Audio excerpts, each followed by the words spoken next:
Didik TV KPM. Sekarang ni kita nak tengok macam mana murid-murid kita ni menjana idea. Kemahiran kecakapan psikososial ni adalah cara bagaimana untuk mengelakkan diri daripada terjadinya perkara-perkara yang tidak yang negatif lah. Dan juga sekiranya perkara itu adalah positif, macam mana mereka meneruskan aktiviti tersebut. Baik. Dekat sini bila masuk dalam eksploitasi, saya akan tanya kepada murid bagaimana mereka menjana idea untuk mengelakkan diri daripada terkena eksploitasi. Saya tanya kepada diri mereka sendiri. Baik, saya akan bagi situasi. Saya akan tanya kepada murid, sila dengar. Situasinya adalah sekiranya kalau kamu mendapat satu tawaran kerja dengan gaji yang lumayan, tetapi anda tidak tahu apakah latar belakang pekerjaan tersebut, apakah yang anda lakukan ataupun apakah tindakan anda. Dah fikir belum? Baik, murid-murid di rumah juga boleh turut serta boleh, di sini. yang di rumah pun boleh turut serta kerana ini lebih kepada kita nak tahu bagaimana kamu mengelakkan diri daripada terkena eksploitasi. Kita cuba Ahmad Fikri. Bagaimana menjana idea? Silakan. Kalau saya akan menyiasat dahulu latar belakang aktiviti pekerjaan tersebut. Jika saya menjumpa perkara yang mencurigakan, saya akan menolak tawaran gaji itu dan akan melaporkan kepada pihak yang berkuasa. Nampak tak dia punya flow dia, di mana dia tengok dahulu siasat. Siasat dahulu apakah pekerjaan yang diberi. Kalau tengok gaji tu terlalu besar, kita macam pun pelik je. Tiba-tiba nak kerja 20,000. Kerja apa kan? Dan juga sekiranya kalau memang mencurigakan, laporkan kepada pihak berkuasa. Kita cuba lagi. Seorang siapa nak cuba? Seterusnya. Siapa nak cuba? Angkat tangan. Silakan Iman. Kalau saya akan cuba dapatkan maklumat berkenaan pekerjaan tersebut supaya tiada terperangkap dengan tawaran gaji yang besar tanpa mengetahui implikasinya. Lebih kurang sama juga macam Fikri tadi. Maknanya apa?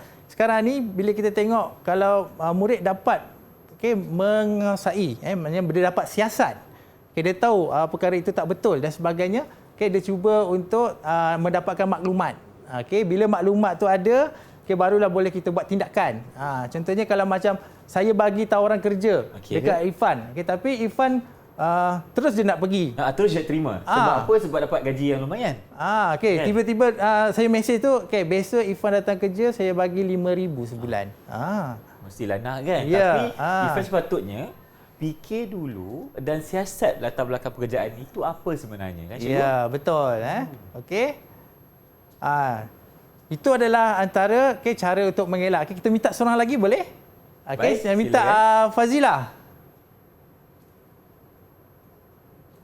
Saya pula akan menyiasat pekerja-pekerja di situ. Dahulu sebelum bekerja di situ, bagi memastikan kerja yang dibuat itu sahih dan tidak perkara yang tidak kat sini kita ada tambah satu. Di mana dia menyiasat. Seterusnya dia tahu adakah pekerjaan tu sahih. Adakah betul? Kadang-kadang kita pergi tempat kerja tu kita akan tengok betul ke? Adakah syarikat tu ada ataupun syarikat itu tidak ada sebenarnya. Itu pun salah satu daripada cara untuk kita nak mengelakkan diri daripada terkena daripada eksploitasi ini. Kat sini ada beberapa kemahiran yang saya boleh kongsikan.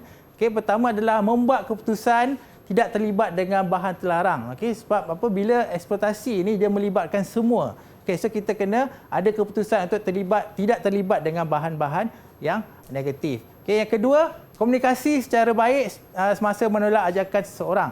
Di mana kemahiran ini perlu supaya kita tidak gaduh dengan orang yang memberi pekerjaan tu. Contohnya macam Irfan, saya bagi kerja, tiba-tiba Irfan kata, saya tak nak kerja ni. Tak nak tak boleh. So kita ada kemahiran psikososial ni, maknanya kita kena bercakap dengan baik. Kita tolak sebenarnya. Betul. Tapi kita kena fahamkan dulu macam mana kan cikgu? Ya, betul. Dan juga kita kena ada kesedaran untuk menjauhkan diri daripada kegiatan tidak bermoral. Okey, bila kita dah ada pendidikan ni orang kata, kita boleh hindarkan diri pada perkara yang negatif. Okey, yang paling penting ni hubungan interpersonal yang baik bersama keluarga. Kita kena ada satu ikatan yang kuat dengan keluarga. Sebab apa? Bila kita bersama dengan keluarga, kita pun tinggal dekat mana? Dekat rumah dengan keluarga. Okey, itu boleh mendapatkan kita menjalin keluarga yang sihat. Okey. Seterusnya cikgu. Silakan. Okey, kalau tadi kita dah berdiskusi mengenai kemahiran dan kecekapan psikososial. Seterusnya cikgu, silakan. Okey, kita sekarang ni kita nak tengok kepada murid. Okey, hari ini kita belajar tentang eksploitasi. Okey, saya nak minta murid untuk tunjukkan emoji, ekspresi mereka tentang pembelajaran hari ini. Okey, sila lukis ekspresi. Okey, nampaknya cikgu sedang bagi satu tugasan ringkas di mana ringkas saja nak tengok. Bagaimana keadaan hari ini? Seronok ke tidak? Seronok ke ataupun ke pening lah apa ni cikgu? Kita tengok dulu apakah reaksi mereka. Baik, kalau dah sedia boleh angkatkan emoji tersebut, silakan. Mahadi tersenyum lebar. Okey, Iman juga. Fikri senyum dengan gigi lagi. Okey, Fazilah dia tersenyum di situ. Okey. Bila saya tengok gambar-gambar ni saya sejuk je. Di mana mereka gembira dan juga dapat apa yang kita belajar pada hari ini. Okey cikgu. Mungkin cikgu nak tanya rumusan sedikit dari murid atau bagaimana? Selalunya guru yang buat rumusan. Hari ini saya minta murid saya untuk membuat sikit rumusan. Saya minta Mahathir untuk membuat sikit rumusan pada hari ini. Jadi apa yang saya boleh rumuskan ialah kegiatan ini bahaya kerana individu akan dipergunakan demi kepentingan dan keuntungan pihak tertentu. Kita perlu tahu punca terjadinya eksploitasi ini supaya kita sedar kesan kegiatan ini menyebabkan risiko terhadap diri sendiri, keluarga dan masyarakat.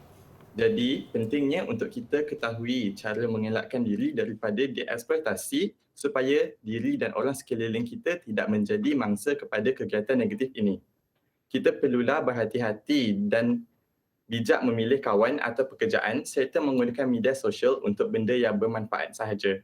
Saya sangat seronok pada hari ini kerana banyak ilmu yang saya dapat mengenai eksploitasi ini. Saudara Mahathir, wow, kalau kita tengok penjelasannya cukup panjang cikgu. Ya. Maknanya dia memang fokus dari awal sehingga ke akhir pembelajaran kita pada hari ini. Ya, betul. Kita tengok tadi dia cerita pasal maksud, kesan, punca, dan juga mengenai kemahiran. Sebelum kita akhiri hari ini, saya ada bagi tugasan dekat murid, dan juga nanti murid-murid di rumah pun boleh buat. Saya minta murid untuk menjana idea untuk menghasilkan satu mesej kesedaran mengenai eksploitasi ini. Saya minta murid untuk tunjukkan hasil kreatif mereka. Baik, silakan. Mereka membuat penanda buku. Kami juga mempunyai perasaan. Baik. Betul. Yang bawahnya hentikan eksploitasi. Mesej ni fikir perasaan orang lain. Yang atas tu kurang jelas lah. Kurang jelas, tak nampak lah. Fazilah apa tu tak apa. Tak apa. Kalau kita tengok pada mesej-mesej ni, maknanya murid dia tahu bagaimana kita nak ekspresi kepada masyarakat. Selalunya kita tengok poster-poster kan. Murid-murid boleh buat apa saja ekspresi menggunakan. Contohnya tadi murid menggunakan penanda buku. Boleh buat juga dalam bentuk pantun, sajak, lagu dan sebagainya. Kalau yang kreatif boleh melukis lah. Boleh melukis. Ifan pandai melukis? Boleh, tak ada masalah. Okey cikgu. Baik, terima kasih banyak-banyak cikgu. Dan sekarang ini Ifan dan cikgu, bagaimana dengan prestasi keseluruhan murid cikgu untuk hari ini? Silakan.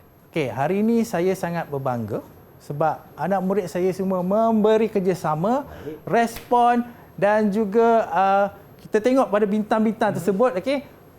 Ada bintang maknanya murid memberi respon yang baik. So beri tepukan sikit untuk diri sendiri. Okey, nanti cikgu belanjalah mereka Ada ni. cikgu belanja. Okey, baik cikgu. Tapi saya rasa cikgu boleh belanja lagi murid-murid kat rumah. Di mana mereka boleh dapatkan latihan pengukuhan? Belanja sikit. Okey, kita boleh dapatkan bahan ulang kaji dan juga maklumat tambahan di portal Sumberku. Okey, dan juga murid-murid juga boleh tengok pada buku teks. Buku teks pun ada latihan pengukuhan. Okey, di mana murid yang buat hasil kerja hari ini ada dalam buku teks. Dalam buku teks. Ya. Baik. Didik TV KPM